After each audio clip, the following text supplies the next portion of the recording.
দেখো, এদের দেখলেই মনে হচ্ছে বসন্ত এসে গেছে। দেখো গাছগুলোতে পাতা নেই, শুধু ফুল। এই দেখো আরেকটা, শুধু ফুল। ওই নিচে ঝুলছে আরেকটা। এগুলো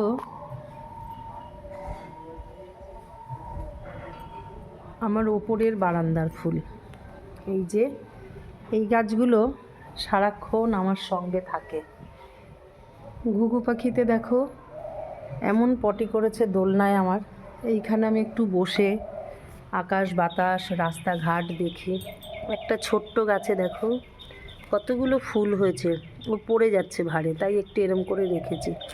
এই একটা গাছ। এই সবের পরে আজ ছুটির দিনে, কালকে আমাদের ফাংশান শেষ হয়েছে, তাই আজ ছুটির পরে ছেলে মেয়ের জন্য পছন্দের, এবার ওদের পরীক্ষার পেছনে সব মিটে গেল।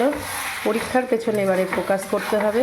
এইটা হচ্ছে ওই ছানা ভাজা কিনেছি, কিনে একটা চিলি পনির করলাম।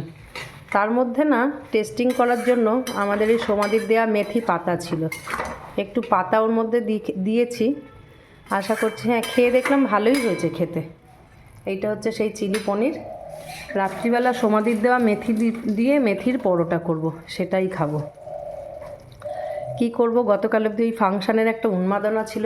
আমি এসব ভালোবাসি, প্রতিদিনই গৃহযুদ্ধ চলছিল। তা সত্ত্বেও সব কিছুর মধ্যেই অংশগ্রহণ করার একটা ইচ্ছা থাকে, সবাইকে নিয়ে চলার ইচ্ছা থাকে। আর সেই কারণেই কালকে রাতে গা ছেড়ে দিল, আর শরীরটা খুব খারাপ হয়েছে। এবার বাড়িতে বসতে হবে, ছেলে মেয়ের পড়ার পরীক্ষার পেছনে ফোকাস করতে হবে। অতএব আর কি, টাটা।